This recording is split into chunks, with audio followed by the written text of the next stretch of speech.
Estamos muy agradecidos en esta tarde a nuestro Dios que nos da la oportunidad una vez más de poder recibir un trabajo de investigación debajo de esta institución que a través de nuestro alumno Alejandro Chamorro. Le damos la bienvenida a todos, al presidente de la mesa, el doctor Rafael Saracho, y a la mesa que acompañan para esta defensa, a todos los amigos, parientes y participantes de esta defensa. Le damos la bienvenida con la intención de aprovechar un tema importante como todas las investigaciones, y también felicitar a Alejandro llegar a esta instancia de su preparación con un tema que vamos a recibir en breve. ¿Qué tal si hacemos una oración? Luego le entregamos al presidente que va a continuar el programa. Padre, gracias una vez más te damos por esta tarde que podemos reunirnos aquí en este lugar y poder escuchar, recibir este trabajo, una investigación, un esfuerzo que se ha realizado. Y te damos gracias, Señor, por cada vida presente que podemos estar aquí, también por la vida de Ale y la mesa que van a estar, Señor, dirigiendo este momento. Te damos a ti toda la gloria y la honra en el nombre de Jesús. Amén. Amén. Buenas tardes, de mi parte también oficialmente quiero agradecer al seminario Bautista, pero también felicitar ya al estudiante candidato a la licenciatura, Alejandro Chamorro. También felicitarle a la familia, que me imagino que ha estado presente ahí. Cordial bienvenida a todos. Quiero explicar brevemente el procedimiento. Voy a comenzar primeramente a presentar a la mesa examinadora. Después de eso la profesora guía va a tener un tiempo para presentar al estudiante. Después de la presentación, el estudiante va a estar teniendo 20, máximo 30 minutos para la presentación o el resumen del trabajo de grado. Después de esto va a durar para preguntas y respuestas. Después de este tiempo, la mesa se va a retirar para deliberar y venir con el resultado final. Y después de esto, esperemos que haya buenas nuevas de gran gozo para celebrar el resto de la jornada. Bueno, esto es el procedimiento. Entonces, el primer lector es el magíster del Vive, representando al CENTA, que es el seminario hermano también. El lector número 2, el magíster Eduardo Sánchez, representando a la institución hermana presbiteriana, y en mi caso representando a IBA. Ahora quiero dar lugar a la profesora magíster Hortensia Ferreira para presentar al estudiante. Muy buenas tardes a todos.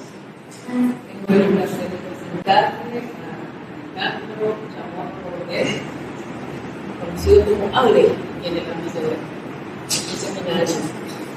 Nació en Asunción en julio de 1972. Hijo primogénito del matrimonio compuesto por Magdalena y Alejandro Chamorro, tenedor de cobardes. Él estudió administración de empresa en la Universidad de Columbia, es comunicador, experto en marketing. Estudió también dirección de cine, radio, televisión y imagen.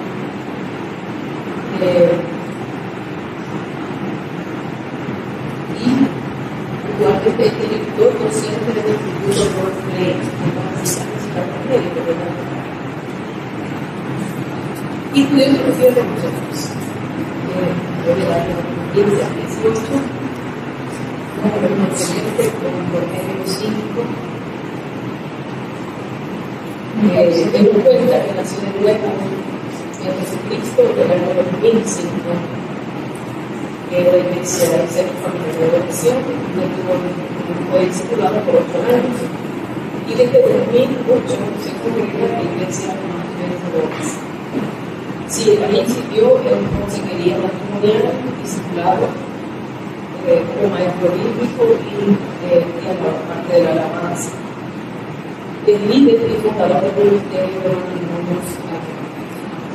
En nuestro alumno que va a presentarnos su trabajo de vida. Muchísimas gracias una vez más. Buenas tardes, distinguidos profesores, miembros de la mesa examinadora, amigos y familiares. Vamos a dar inicio entonces a esta exposición del trabajo de grado que en esta oportunidad vengo a exponer. El trabajo lleva como tema características del cristiano según la primera carta del apóstol Juan, del capítulo 1, del versículo 5 al 10. El título, características del cristiano según esta primera epístola, capítulo 1, del 5 al 10. El planteamiento del problema se puede resumir diciendo de que 1/3 de la población mundial se autodenomina cristiano, pero una gran parte de ellos están engañados y extraviados. Según la declaración sobre cristianismo nominal publicado por el movimiento de Lausana en marzo del 2018 en su portal oficial de internet. Algo ha salido terriblemente mal. 1/3 del mundo se autodenomina cristiano, pero falta una proporción significativa de ellos. Muchos están presentes, pero se han perdido la alegría de conocer y seguir verdaderamente a Cristo. La misión de los cristianos nominales a menudo falta en la agenda de la iglesia global. Esto lo dijo el movimiento de Lausana en la misma publicación que ya he mencionado. La delimitación del tema, el presente trabajo, se limita al estudio del pasaje de Primera de Juan, del capítulo 1, del 5 al 10, a modo de mostrar la conexión entre aquellos a quienes la Biblia denomina hijos de Dios, y concluyendo este trabajo con sugerencias y acciones concretas que la Iglesia debería realizar con el fin de que los cristianos nominales consigan finalmente transformarse en auténticos cristianos. La justificación, en una revisión realizada de trabajos de grado anteriores aquí en la sede de la Facultad de Teología del Seminario Teológico Bautista, he podido comprobar que no se ha investigado lo suficiente acerca de este tema de trascendental importancia. Y el investigador considera que la importancia de este trabajo radica en que será un aporte para la reflexión de la Iglesia cristiana y para él mismo, cuyo propósito primordial es identificar las características bíblicas del cristiano verdadero, presentar de manera concisa y clara las doctrinas cristianas relacionadas con la salvación y proveer de esa manera a los creyentes fundamentos bíblicos que promuevan el autoexamen para que puedan alcanzar una auténtica transformación cristiana. Como objetivo general, describir las características del cristiano según el capítulo 1 del 5 al 10 de la primera epístola del apóstol Juan, y como objetivos específicos, primeramente, realizar una exégesis del capítulo 1 del 5 al 10 de esta primera epístola para extraer las características del cristiano y exponer las características de los cristianos nominales en la actualidad y, por último, sugerir acciones que la Iglesia puede y debe realizar con el fin de que los cristianos nominales sean transformados según las características señaladas en esta primera carta del apóstol Juan. La descripción metodológica, la técnica de investigación utilizada fue la exégesis y la hermenéutica de textos sagrados y bíblicos, un análisis e interpretación de documentos teológicos, históricos, literarios y otros, y el tipo de investigación teórico-documental. Yendo ya al marco teórico, arrancamos con el capítulo 1, que lleva por título Lo que expresa Primera de Juan del 1 al 5 al 10 acerca de las características del cristiano.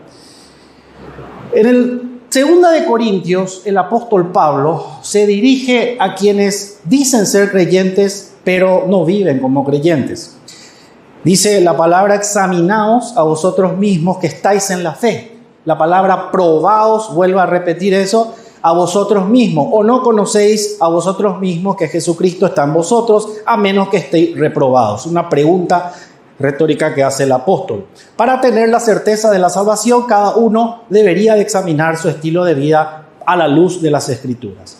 Ante esta situación planteada en el capítulo 5, del verso 13 de Primera de Juan, se encuentra una declaración fundamental para cada creyente que reza lo siguiente: estas cosas os he escrito a vosotros que creéis en el nombre del Hijo de Dios, para que sepáis que tenéis vida eterna y para que creáis en el nombre del Hijo de Dios. Esta frase, estas cosas, hace referencia a toda la primera carta de Juan, y al examinarla se podrá comprobar que la carta menciona una serie de características fundamentales del creyente verdadero, las que servirán de parámetro para realizar un autoexamen de la vida y condición espiritual.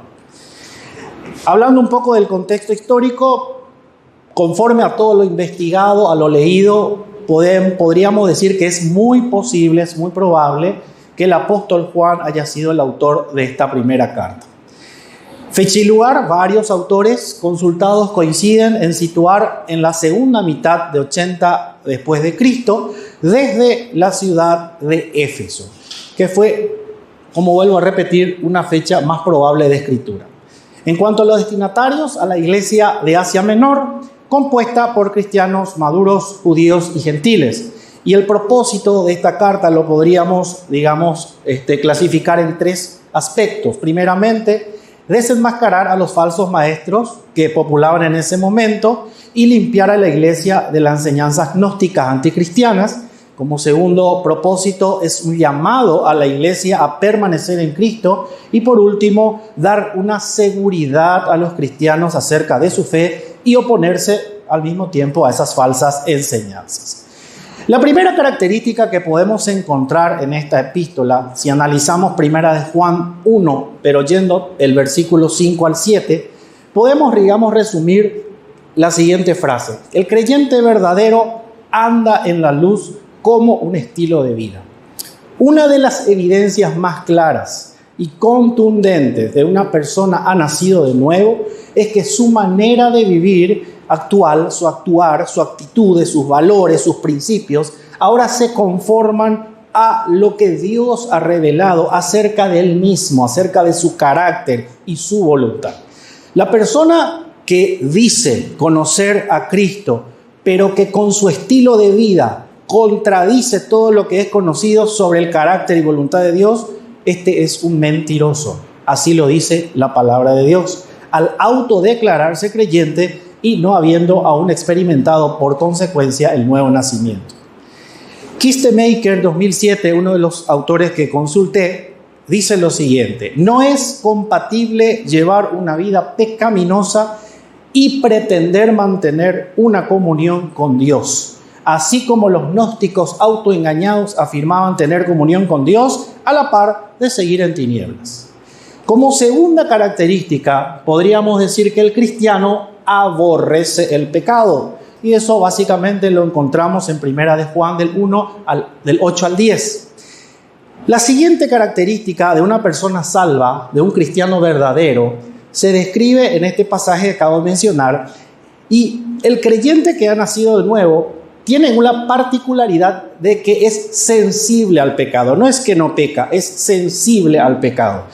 Porque el pecado en su vida, como que ya no tiene lugar. La práctica del pecado no le resulta indiferente ni normal.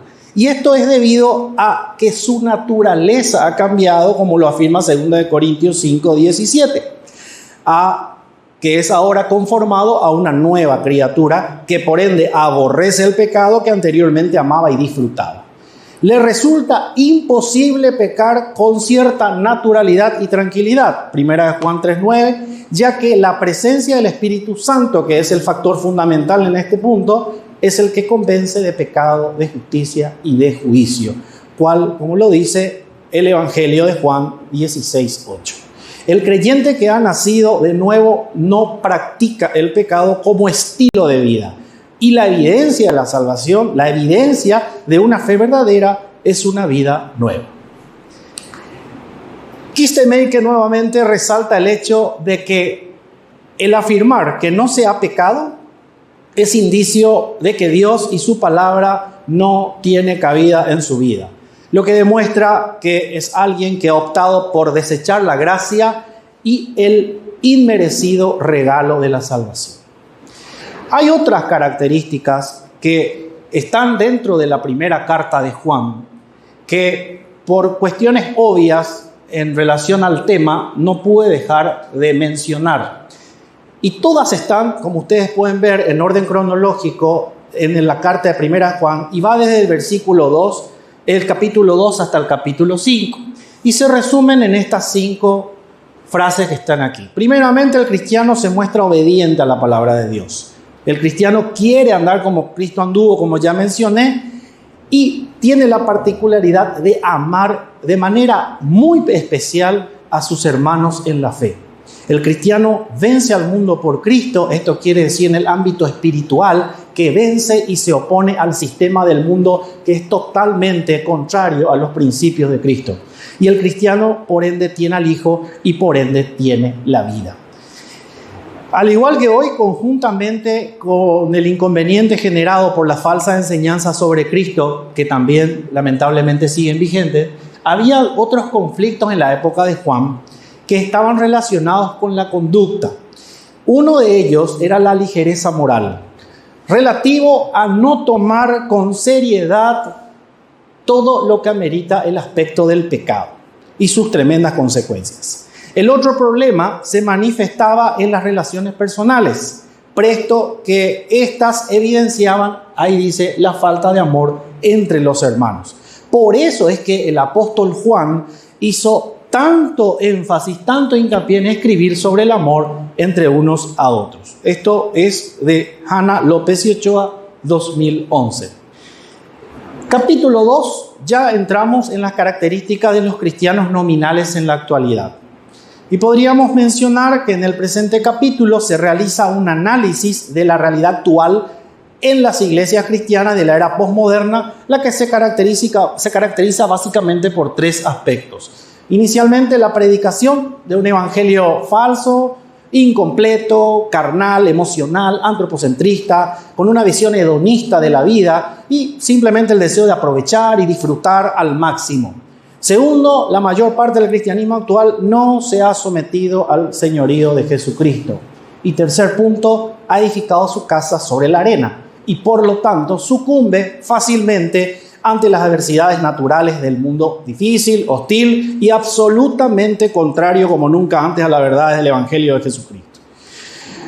Como lo dice el renombrado autor Lloyd Jones 2016, quien afirma que distinguir la conversión falsa de la auténtica jamás ha sido tan imperioso como en nuestros días. Si alguien renuncia a sus pecados y vive de manera correcta, entonces ya concretamente se afirma ser cristiano. Mas esto no constituye, bíblicamente hablando, garantía alguna. Pudiera esta persona sí demostrar un cambio profundo, radical en su estilo de vida, pero aún esto no garantiza una conversión genuina. Se podría estar delante de una conversión en el sentido de la manera de vivir, pero podría seguir siendo una conversión falsa por el hecho de carecer de la relación vital con la verdad, o sea, con Jesucristo y su palabra. La conversión, según este autor, es resultado de la exposición de la verdad bíblica. En el caso de una conversión falsa, es un fenómeno que, aunque se parece mucho y simula ser una conversión cristiana, lo ha sido por algún otro factor que dista de la verdad. Si uno se interesa únicamente en el fenómeno, si se interesa únicamente en el hecho de que alguien se levante y diga, toda mi vida ha cambiado totalmente, entonces uno no tiene más que ir a los libros de psicología. Esto lo dijo Lloyd Jones, 2016.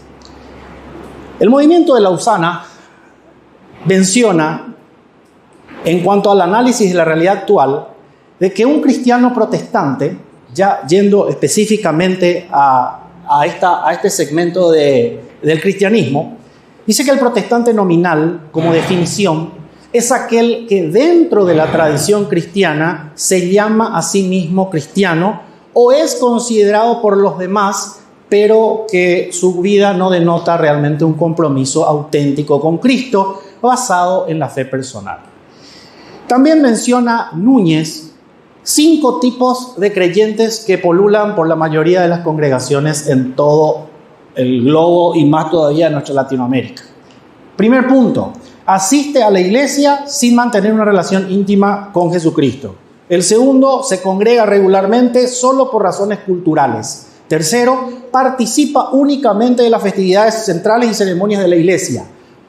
Cuarto, prácticamente no asiste a la iglesia, pero mantiene un vínculo emocional, familiar, por costumbre y tradición. Y el quinto grupo se autodefine cristiano, pero no se congrega ni tiene participación alguna con la iglesia. Algunas características de los cristianos nominales que pude encontrar en la primera carta de Juan, en el capítulo 1 hasta el 5, puedo resumir de la siguiente manera. En el capítulo 1 dice que el que este tipo de cristiano o autodenominado cristiano anda en tinieblas, pero no tiene comunión con Dios. En el capítulo 1, verso 8, él dice que no peca. También no anda, o sea, no vive, no camina como Cristo. Ama al mundo más que a las cosas de Dios, viola permanentemente la ley de Dios, practica el pecado como su estilo de vida con total naturalidad, no ama a sus hermanos en la fe y no tiene, por ende, una fe genuina. En el capítulo 3 se analizan las acciones, o mejor dicho, se sugieren algunas acciones prácticas que la Iglesia podría realizar para que estos cristianos nominales finalmente sean transformados en auténticos cristianos. Esta sección contiene algunas de las grandes doctrinas del cristianismo, que son enseñanzas que Dios ha utilizado a lo largo de todos los siglos para bendecir vidas, transformar hombres y edificar a su iglesia. En este punto vamos a analizar de manera clara, muy concisa, algunas doctrinas que son centrales de la fe cristiana, cimientos inconmovibles sobre los cuales es posible mantenerse firme y dedicado a Cristo. Cada una de las doctrinas desarrolladas se relacionan de manera directa con la salvación y están basadas enteramente en las Escrituras y apoyadas por puntos de vista de renombrados teólogos, tanto históricos como contemporáneos.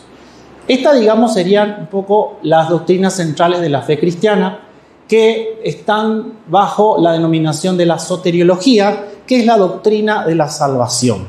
Es una rama de la teología que estudia distintos aspectos de la salvación del hombre. Según Berkhof, 2005, el Ordo Salutis explica el desarrollo a través del cual la salvación se concreta de manera intrínseca en los pecadores. Independientemente de que sabemos que la Biblia no proporciona de manera explícita un orden de salvación, sí aporta el fundamento necesario para tal propósito, como se puede ver en Romanos 8, del 29 al 30.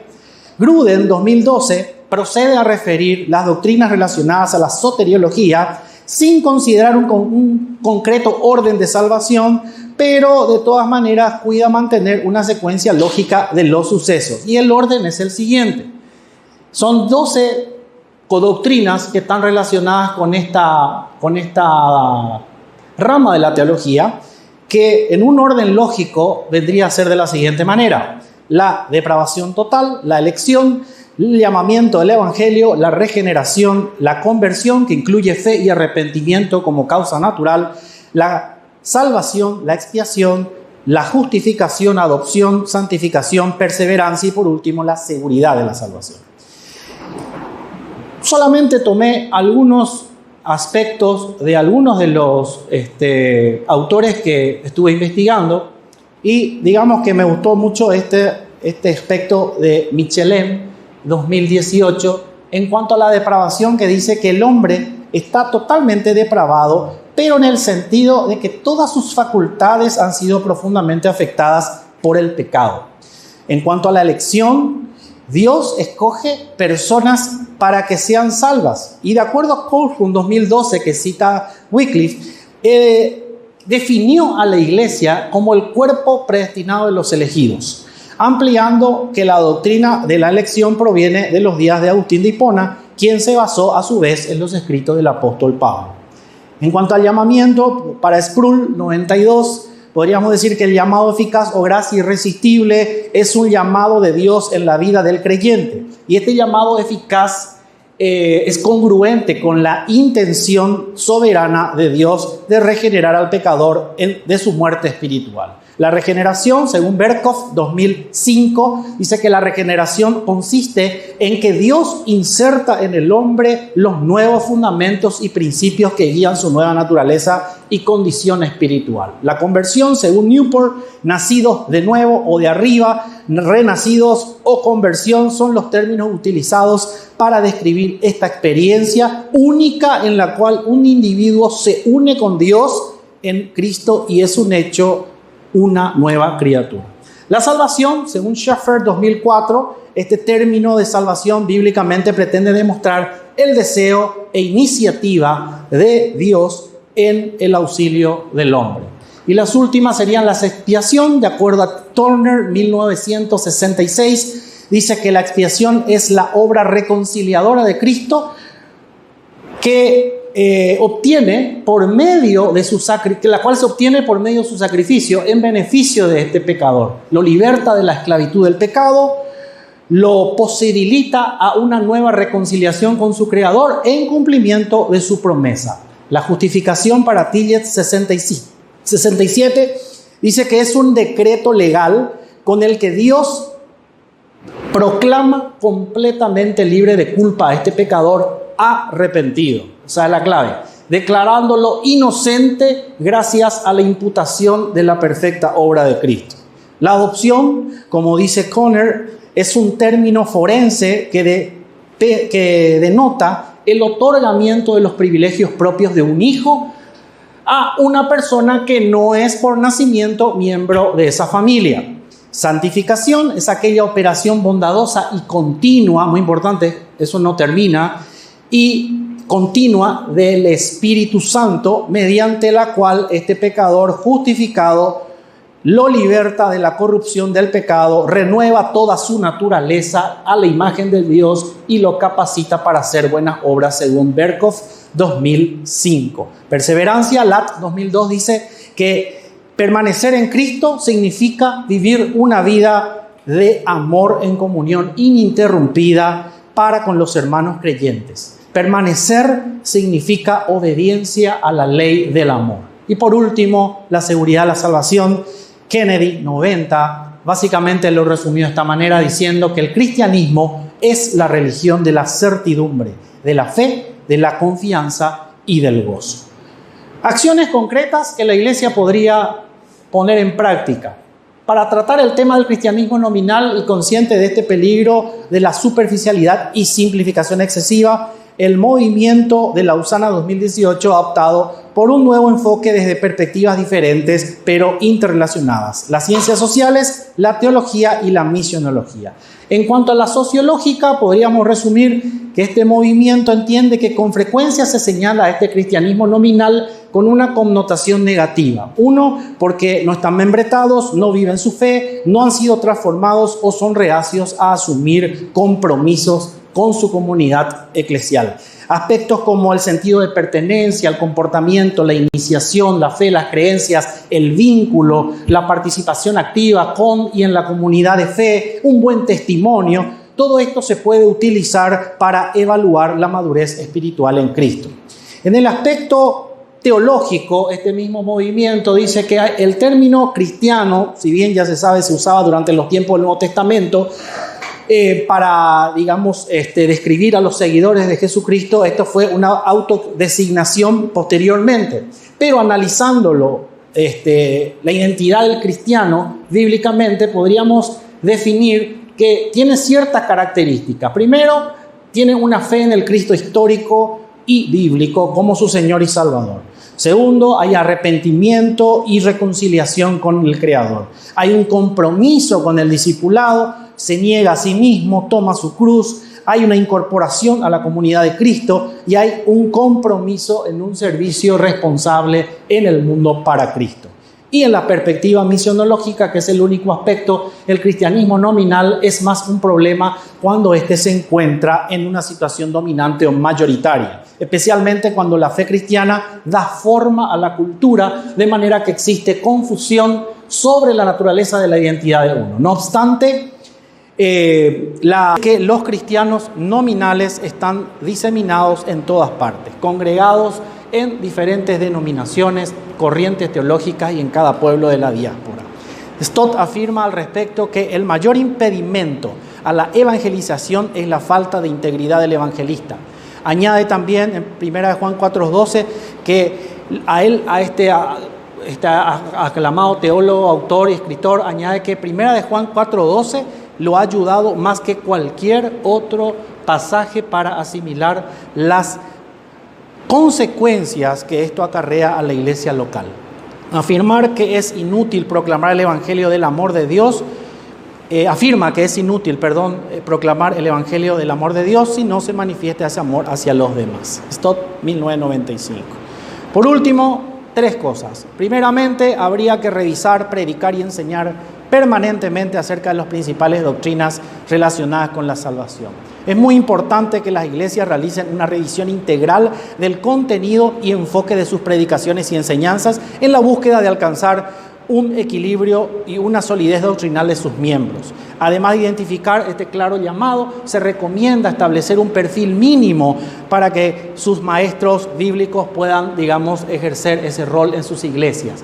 También se debería contar con maestros bíblicos, predicadores, consejeros, ministros de alabanza que tengan formación teológica.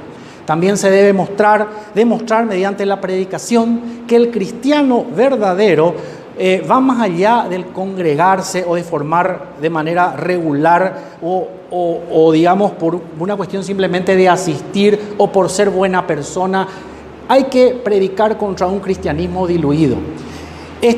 Es preciso enseñar que la salvación provista por Cristo no se reduce a un ritual religioso y tradicional, sino que es un don, un regalo de la salvación que implica para el redimido llevar una vida de permanente renuncia al yo.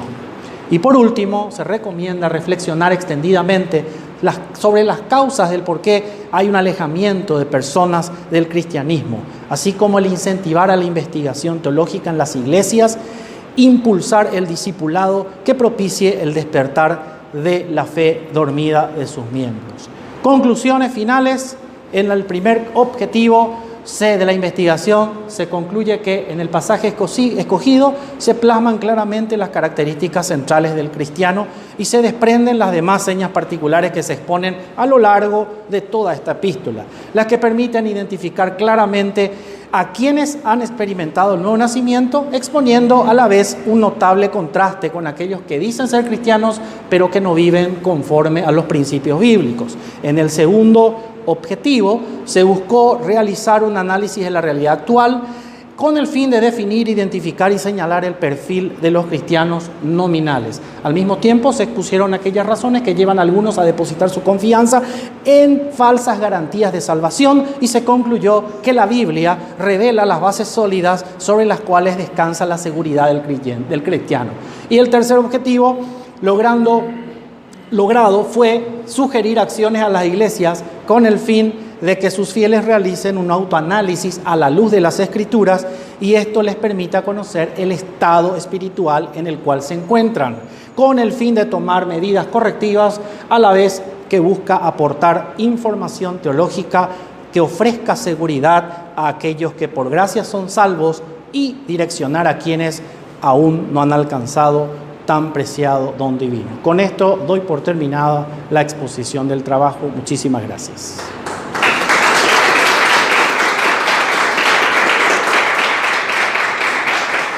Muchas gracias, Alejandro, por la excelente presentación y resumen del trabajo logrado.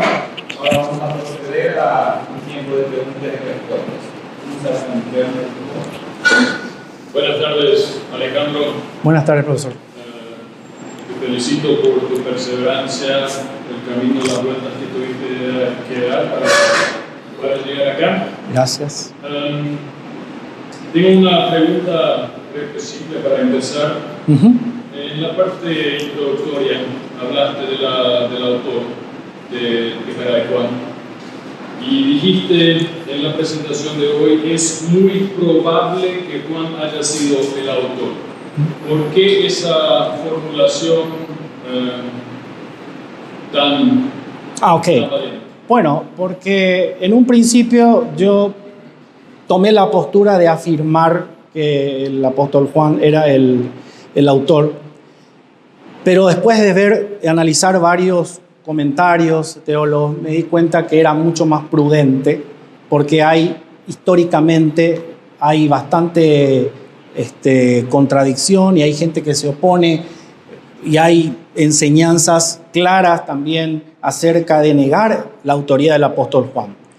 Si bien es cierto, las características y las evidencias que hay a favor de que el apóstol Juan haya sido el autor son suficientes, creí prudente simplemente expresarme de esa manera.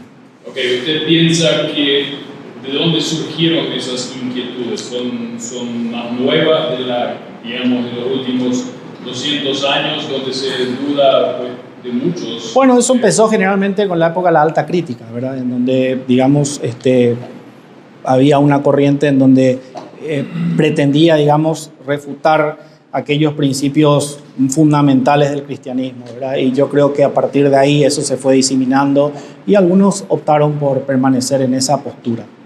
Ok, en realidad eso ya empezó con Eusebio, porque Eusebio ya está diferenciando entre Juan el apóstol y un Juan presbítero. Sí, y ahí había otro Juan también Y a partir de ahí ya empieza la duda, aunque sí es cierto, la alta crítica ha tenido su influencia, pero bueno. Está bien, creo que estamos de acuerdo en cuestiones de historia. Es normal trabajar con fallos de probabilidad también. Una segunda pregunta en el capítulo 2. Usted inicia con un análisis de la realidad actual. En el capítulo 2, si mal no recuerdo, el punto 2.1, donde empieza el capítulo, usted dice que es un análisis, como dice, de la realidad actual. ¿Qué es para usted un análisis de la realidad actual? ¿Qué denomina realidad actual? Bueno, yo me basé netamente en el informe del 2018 del Movimiento de Lausana. En ese documento, que es bastante amplio, básicamente ellos inician este Congreso Mundial haciendo un análisis del cristianismo actual de diferentes denominaciones. Como sabemos, el Movimiento de Lausana congrega a nivel mundial diferentes tipos de denominaciones y básicamente esa postura no es personal, sino está basado en el informe de este movimiento. Sí, pero eso usted empieza ese capítulo 2 sin ninguna mención de Lausana. O sea, todo del punto 2.1, análisis de la realidad actual, ni una sola vez usted cita, ni una vez menciona a Lausana. Por eso mi pregunta. Pero en el capítulo... donde usted mencionó a Lloyd Jones. Ahí donde mencioné a Lloyd Jones, digamos que también complementa esto. Pero en el inicio, en el capítulo 1, cuando se hace el planteamiento del problema, ahí se hace mención de lo que piensa el movimiento de Lausana al respecto. Sí. Sería como una reiteración ponerlo en el capítulo 2 lo mismo. Explico por qué mi pregunta, porque usted dice 2.1, análisis de la realidad actual, y después usted cita a John Nelson Darby, Sí. 1800, Sí. Lloyd Jones, Sí. 1800, inicios de 1900, Jan Hus, 1300. Sí. Y el único es Sproul, 92, que son 30 Actuales. Sí. 30 años atrás. Bueno, y se denomina análisis de la realidad actual. El punto es por ahí donde... Entiendo. El motivo por el cual usé estos históricos es porque el problema viene haciendo lo mismo. Digamos como que no cambió. En la época de Darby se vivía exactamente lo mismo. De hecho, vimos que también en la época del apóstol Juan, ¿verdad? Estaban peleando con ciertas cosas. Pero básicamente lo que hice demostrar simplemente es que hoy en día siguen habiendo esos mismos vicios, pero de alguna forma presentada de manera diferente. Y después ya fui yendo a los autores más contemporáneos, como el que usted cita. Sí, pero después usted hace una definición de cristianos nominales. Y realmente a mí no me encuadra la denominación análisis de realidad actual. La conexión, lo que usted dice. Entiendo. Okay. Quizá ahí faltó hacerlo de manera más prolija, esa conexión. Ok, gracias. De nada. Yo tengo una pregunta nomás. Sí, profesor. Sí. Estaba hablando de hacer un perfil mínimo de formación para oficiales de la iglesia, para líderes de la iglesia, maestros, líderes, Ministro de Alabanza. etc. Y me gustaría saber cuáles serían tus sugerencias acerca de ese perfil mínimo. ¿Qué sería ese perfil mínimo? Bueno, primeramente que las iglesias fomenten la instrucción teológica, que envíen a los seminarios a aquellos que, digamos, están ya ejerciendo un ministerio en una iglesia. He sabido, por lo menos en las iglesias en las cuales yo he estado, que esa realidad no es esa. Existe básicamente ni el 1% de líderes, inclusive pastores, que tienen una formación teológica formal.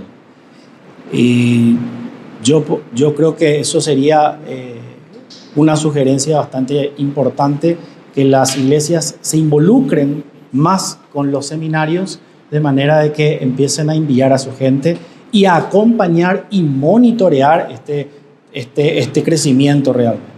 Porque por lo que yo pude ver en estos 4 años, la práctica supervisada se resume a una firma, a una planilla, pero realmente no hay un seguimiento. Por lo menos eso fue en los casos en que a mí me tocó poder ver, ¿verdad? No digo que eso sea en la totalidad, pero es la experiencia que yo tuve.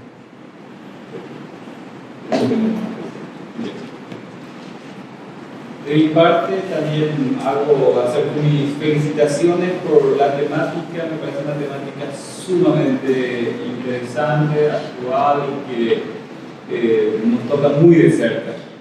Así que muchas gracias por traer esta temática a la investigación y a ayudarnos a reflexionar. Mi primera pregunta sería en cuanto, estoy mirando acá justamente la página del capítulo 2 de definición de cristianos nominales, donde le citaban Núñez.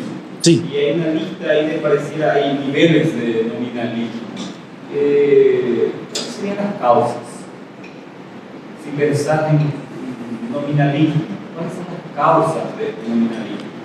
Yo creo que las causas es que justamente, una de las causas podría ser justamente es que la predicación no se centra en las doctrinas centrales del creyente, del cristianismo. Nos distraemos a un público con tal de tenerlos ahí membretados, en vez de ver realmente su crecimiento y su madurez espiritual. Y en ese afán de denominación empezamos, digamos, a enfocarnos más en las diferencias que en realmente aquellas cosas que nos unen. Y eso genera obviamente una confusión en todos los miembros, ¿sí? Principalmente yo creo que se debe al error en el enfoque de la enseñanza doctrinal. Entonces sería a nivel eclesial en la predicación. A nivel familiar. Bueno, a mi familia. Te digo por dónde me estoy queriendo llevar. Sí. Uno mira el catolicismo por más de 500 años, nominalismo es, y uno puede ver fácilmente estas características, por un lado. Por otro lado, si uno mira a contextos evangélicos, uno puede caer más personas que caen bajo esta categoría. Y la pregunta acá, ¿qué rol ha tenido la familia como parte de la educación cristiana o más religiosa? Por ahí te estoy queriendo llevar. Y la base es que no han nacido de nuevo. Una persona que no nació de nuevo, por más esfuerzo que quiera, no va a poder lograr nunca esto. Yo pienso de que los que hemos tenido esa posibilidad de nacer de nuevo, obviamente es única y exclusivamente por soberanía de Dios. Ok, voy a ser un poco más concreto donde te estoy queriendo llevar una cuestión de tiempo. Sí. ¿Qué pasa con gente de fe heredada? Sí. En mi caso, tengo una tradición católica, tengo crisis de conversión y paso. Sí. Pero hermanos como Delmer, que sí. tiene tradición de 500 años de fe, sí. heredada, sí. El nominalismo es mucho más fuerte. Totalmente. ¿Cómo hablas entonces de conversión? Y yo creo que la soberanía de Dios pasa sobre cualquier tipo de tradición y nominalismo. Obviamente una persona que ha tenido una tradición familiar tiene muchas más posibilidades que una que no tuvo, en el sentido de que están más en contacto primeramente con la palabra, pero mucho más importante con el testimonio de vida de aquellos que le rodean. Pero también a su vez es, digamos, un arma de doble filo. Conozco bastantes personas que llevan por tradiciones de años de creyente, pero realmente su vida no refleja eso. O sea que no es ninguna garantía que tenga 600 abuelos creyentes o ninguno. Claro, y ahí entonces, ¿qué es el punto? Si no es conversión, pero sí, si personas que, yo pienso en mi hijo pequeño también, que crecen en un contexto más evangélico, fe heredada, que la fe y ética y morales, pero también que sea parte de su vivencia, es algo cultural ya. Entonces, ¿cómo entra ahí la conversión?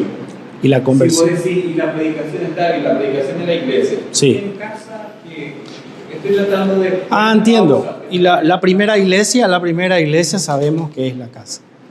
El padre es el pastor y el discipulador es el responsable de su familia, de la condición espiritual de sus hijos.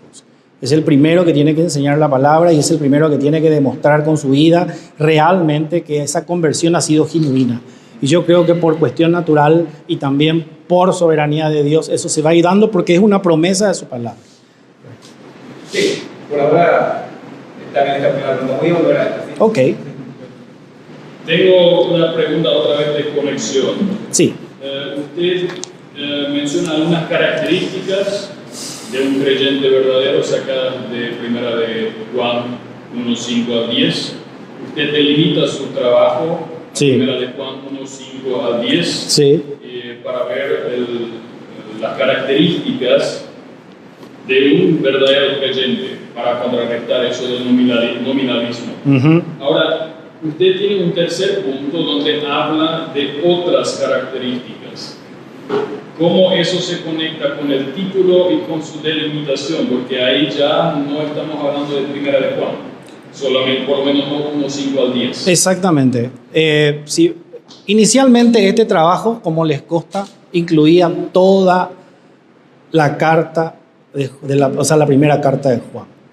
Pero no era toda la carta, sino simplemente todo lo que hablaba la primera carta acerca de las características del creyente. Luego, por sugerencia de ustedes, obviamente eso se llegó a delimitar a unos versículos, pero creí de todas maneras conveniente hacer mención a esas características que están en los siguientes capítulos, pero siempre de la primera carta. Si hablamos a lo mejor de una conexión exegética, no existe tal cosa. Yo diría que existe la conexión exegética, pero dentro del trabajo por su delimitación no existe, pero la conexión exegética yo la veo. O sea, con la delimitación hablo, con la delimitación. Sí. Ahora, en sus sugerencias, Sí. quiero enfatizar ahí y después cierro. Su sugerencia contra el nominalismo consiste en realidad en predicar y enseñar doctrina. Sí, Es un resumen de lo que... doctrina central, Sí, claro. relacionada a la soteriología. Lausanne propone tres cosas: Sí. enfoque misionología, psicología, teología. Sí, El suyo consiste en predicar y enseñar. sí. ¿Qué de eso es nuevo y qué de eso no se hace cada domingo en la iglesia? Nuevo no es, pero no se hace ni se monitorea. Ok. Porque si no, estaríamos en este momento con un Paraguay muy diferente. Pero eso es en esta teoría. Eso yo lo escucho el domingo, me pasa por acá y... Claro, porque no nació de nuevo. Ok. Porque es miembro de iglesia, pero no hijo de Dios. Ok. Bien. Última. Sí. Usted cita en la página 54 a C.S. Lewis. Cito: si la conversión al cristianismo no mejora en nada las acciones externas de una persona, si sigue siendo tan presuntuoso y rencoroso, envidioso o ambicioso como antes, pienso que debemos sospechar que su conversión fue en gran parte imaginaria. Esa es la cita de C.S. Lewis. Así es. Una parecida usted tenía de John Stott. Sí. Ahora, ¿piensa usted que un creyente que quiere llegar a su fin, quiere cumplir sus metas y quiere alcanzar sus logros, y para eso, bueno, si tiene que amenazar a otros, no hay problema. Si tiene que culpar a otros, no hay problema. Si tiene que tildar a alguien de racista, pues no hay problema, porque yo quiero llegar a mi fin. ¿Cómo eso, si el Lewis con esa cita, cómo lo comunicaría? Pues yo creo que esas tres características que usted mencionó denota a una persona que no es creyente. Ok, gracias. De nada. Yo estoy bien. Está bien, sí. Tal vez retomando esta parte, Sí. el texto de Juan, de lo que te escucho, pareciera vos polarizas, cristiano o no cristiano. Sí. Y el nominalismo pareciera, y el documento de Lausanne no es ese el tema, me parece. No es el tema, solamente que hace mención en una parte del trabajo acerca de esa preocupación de que existen cristianos, pero que su vida no refleja realmente una conversión. Un segundo, voy a retroceder, a ver si lo que acabamos de responder es sí o no. Sí, no hay medias tintas acá. Pero Lausanne pareciera que asiste en Núñez también. O en tu caso, vos entenderías el que asiste el domingo, el que viene. Yo básicamente creo que Núñez lo que hizo es simplemente, digamos, una exposición un poco más así coloquial de identificar 5 tipos de creyentes, pero no creo que el objetivo haya sido enfocarse mucho al nominalismo. Pero en tu caso, ¿es o no es? En mi caso es o no es. O es nacido de nuevo o no es. Para mí no existe el me estoy convirtiendo, No, para mí es un convertido o no nacido de nuevo. Eso dice la Biblia. O sea, vos conversiones de niños no entraría en tu convicción. Yo creo... De una fe heredada, uno que te usé el ejemplo de Delmer, pero el Antiguo Testamento está de fe heredada. Sí, pero la palabra dice que el requisito previo para la conversión es el arrepentimiento. Y un niño, si tiene la madurez como para reconocer sus pecados sinceramente, arrepentirse, aprender lo que es la gracia inmerecida y entender de que él se merecía el infierno y no el cielo, y que por gracia de Dios algún día va a estar en presencia de su Señor, perfectamente puede ingresar. No se trata de edad, no se trata de género, se trata simplemente de un don, un regalo de la salvación que por soberanía Dios da a quienes Él Entonces, así no lo pide. existe nominalismo. Y yo creo que eso es algo más bien humano. O sea, el nominalismo como defensa de tu trabajo de grado no existe. No es que no existe, simplemente le dieron esa definición este movimiento. Entonces yo usé eso, es una conexión de mi trabajo. Una conexión a tu trabajo sería que no existe nominalismo. El término nominalismo existe. No, la característica, Honestamente yo no quería usar ese término, porque me parecía un poco más, el término que quería utilizar no era muy adecuado para un trabajo de grado. ¿Qué era qué cosa era? El creyente verdadero versus miembros de iglesia. Pero por sugerencia de mi profesora guía tuve que cambiar. De hecho, está muy distante de lo que era mi trabajo inicial. Solamente para poder comentar y saber que por dónde está, o sea, Jesús, todas las personas que le siguieron Jesús, ¿era o no era? O sea, Jesús nunca permitió a medias nada. No. Por mucha gente le seguía a Jesús. Sí. Y ahí siempre era, ¿cómo era la expresión? ¿Creyente verdadero o creyente de iglesia? Sí. Mirando los evangelios. Sí. Uno pudiera siempre mirar a todos los que le seguían a Jesús, era lo uno o lo otro. No había gente que le seguía de más cerca, de más lejos, que pareciera que es la intención del cristiano nominal. Sí. Algunos más comprometidos, otros menos comprometidos, Sí. de alguna forma. Así es. O sea, esa categoría no existiría al mirar los evangelios. O sea, te estoy quitando de Al mirar los evangelios yo creo que se puede ver perfectamente también eso. Yo creo que Cristo lo vivió. De hecho, en varias oportunidades dijo, a ver quién de ustedes se va a ir. El que quiere puede retirarse. Muchas veces me dio mención de que estaba solo. A él le seguían las multitudes cuando había los milagros, cuando había repartición de panes, pero al momento de la cruz, al momento del sacrificio, todo el mundo le negó. Yo creo que hasta el apóstol Pedro, él se convirtió después de que Jesús resucite, cuando él se fue y lo restituyó. Ahí él conoció realmente la gracia. Y yo creo que todos esos pasajes que la Biblia y los evangelios nos demuestran perfectamente se conecta con Primera de Juan, otro motivo por el cual creo que el mismo autor del cuarto evangelio es el mismo de la epístola. Pero entonces, para resumir, el término nominalismo en sí no se aplicaría acá, como niveles de seguimiento de Jesús, que en el contexto anabautista es de caminar, de continuar, de ir creciendo. Yo eso lo llamaría proceso de santidad, que es otro. Pero no es conversión, o sea, No, uno ya se convierte en un solo evento y después va, digamos, en un proceso de santificación que termina el día que estemos en la presencia del Señor. Muchas gracias de mi parte. Ustedes nosotros nos retiramos ahora y después. Muchas gracias.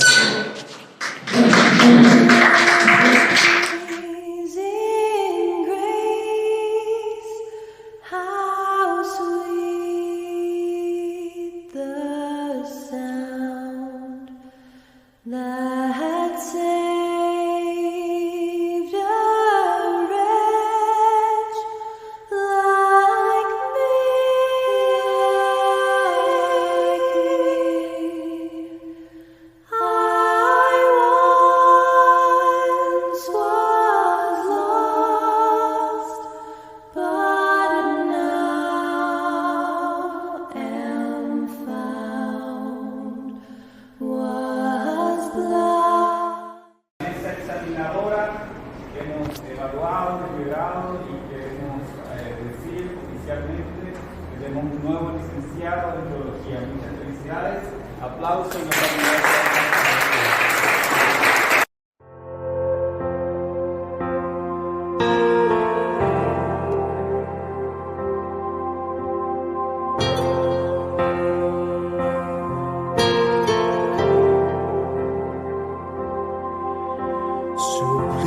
Sublime gracia del Señor, que a un infeliz salvó.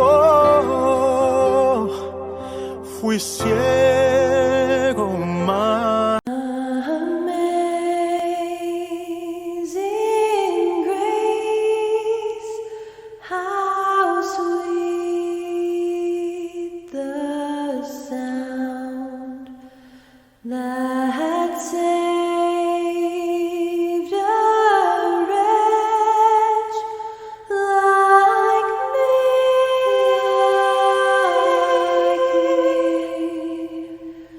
I once was lost. Llegado el momento tan especial que se ha aguardado hasta este minuto. Así que para empezar en esta tarde tan solemne, les invito a que se pongan todos de pie y de esta manera, escuchando este tema musical precisamente interpretado por la orquesta del CENTA, el tema musical Pompa y Circunstancia de Edward Elgar, a cargo del grupo musical de la Facultad de Música de la Universidad Evangélica del Paraguay, Campus CENTA. Entonces recibimos esta comitiva que ingresa solemnemente de esta manera. Adelante.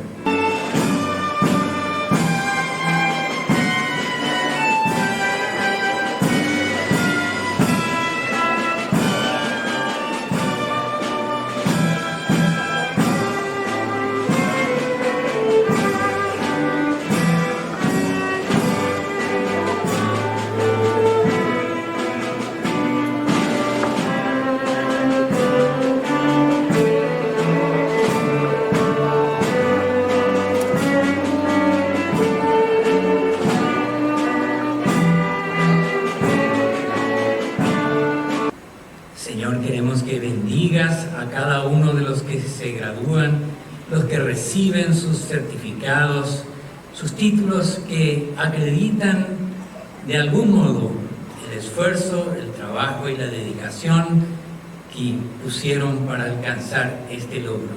Es cierto que la educación se halla posicionada sobre pilares de valoración. El sentido del valor en medio de la educación como el sentido real de todo lo que se hace en términos académicos. Pero la Universidad Evangélica del Paraguay da un paso más allá de los valores, y se posiciona sobre un fundamento firme, cuál es el principio de la sabiduría, que es el temor.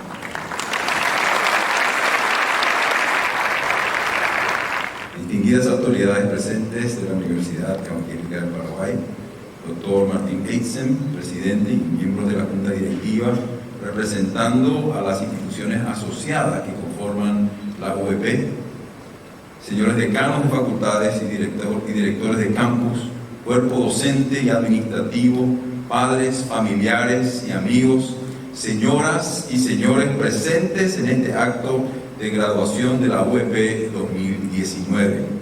En representación del señor rector, Dr. Alfred Neufeld Friesen, traigo los saludos en esta ocasión en que recordamos 25 años del inicio oficial de la UEP, sellada con la Ley de la Nación número 404 del 26 de agosto de 1994.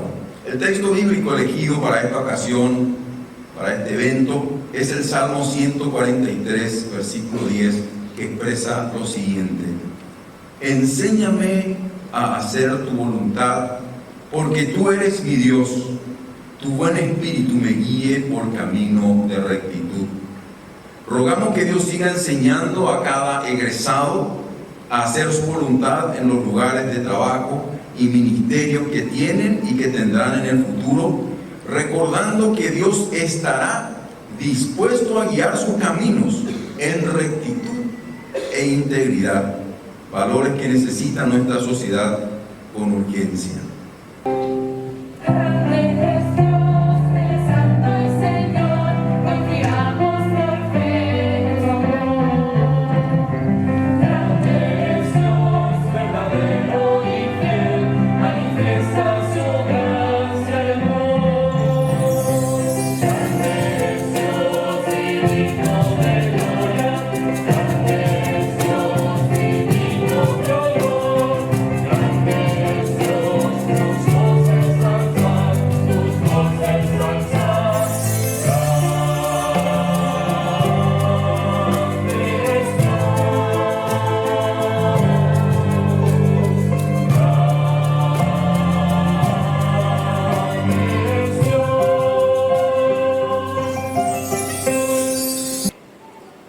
Resolución número 26/2019, Asunción 25 de noviembre del 2019.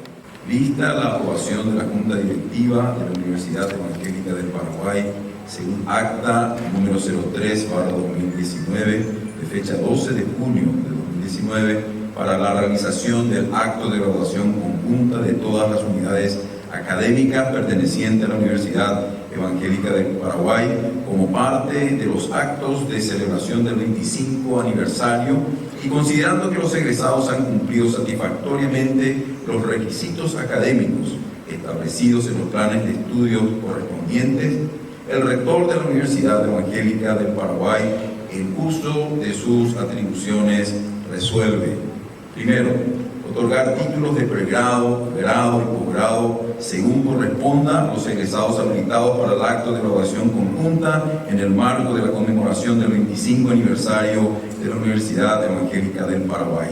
Segundo, aprobar la denominación para la promoción de los egresados de las unidades académicas de la Universidad Evangélica del Paraguay, Educar para Servir. Tercero, comunicar a quien corresponda y cumplida archivar. Doctor Alfred Neufeld Friesen, rector. Licenciatura en Teología. Aquino Berdal Aniuska Sosima.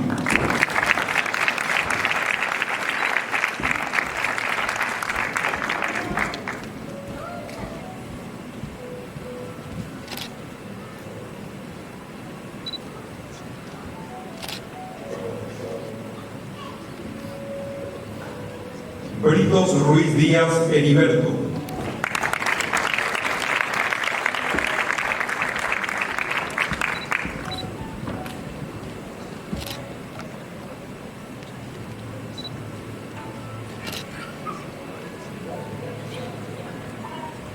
Chamorro Coronel Alejandro.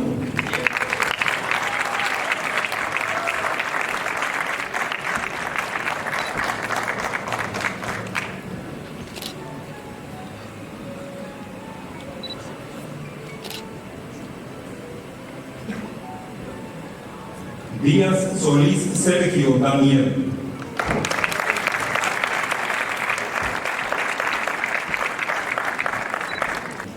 Ferreira de Gil Lilian.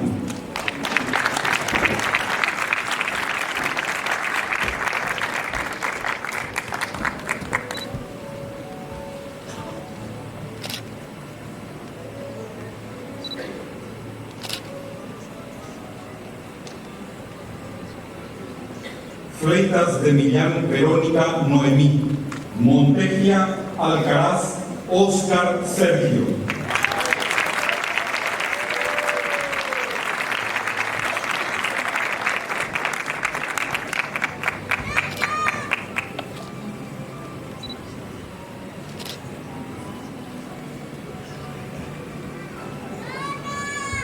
Neufeld Bergen Alan. Palacios Fernández Ada Gabriela.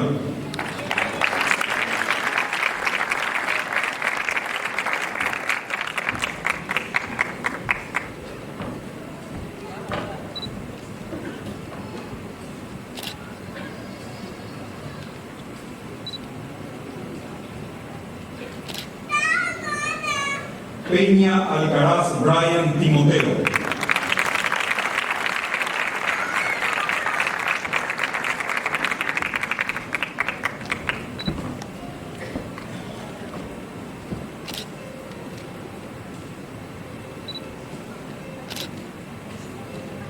Rafa Klassen Dalia Marlene.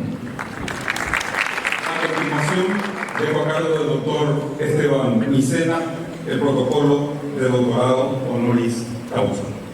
Magíster Hortensia Ferreira, el Consejo Superior Universitario de la Universidad Evangélica del Paraguay ha resuelto concederle a usted el título que se lo acredita como doctor honoris causa de la universidad mencionada. ¿Lo acepta usted? Pasamos ahora a la lectura de la resolución correspondiente. Resolución número 16/2019 del 25 de noviembre de 2019. El Consejo Superior Universitario de la Universidad Evangélica del Paraguay resuelve, primero, otorgar el título de doctor honoris causa a la magíster Hortensia Ferreira Colombino como un reconocimiento especial y honorífico que concede la Universidad Evangélica del Paraguay a personas eminentes. Segundo, comunicar a quien corresponda y cumplida archivar. Doctor Esteban Micena del Castillo, secretario general, doctor Alfred Neufeld Friesen, rector.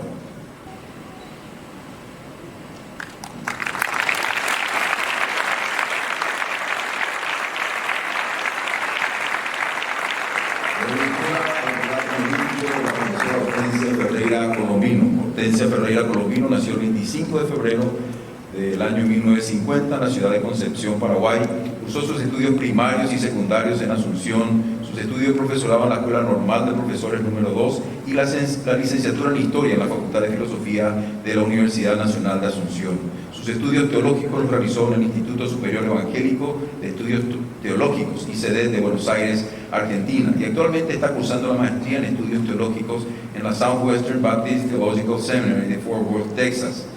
La maestría en educación con énfasis en gestión de la educación superior la cursó en la Escuela de Administración de Negocios de la Universidad del Cono Sur de las Américas, UCSA, de Asunción. Su aporte constituye su labor destacada en el Ministerio de la Enseñanza, dirigida a la formación y preparación de pastores, maestros y líderes al servicio de la Iglesia y de la comunidad paraguaya.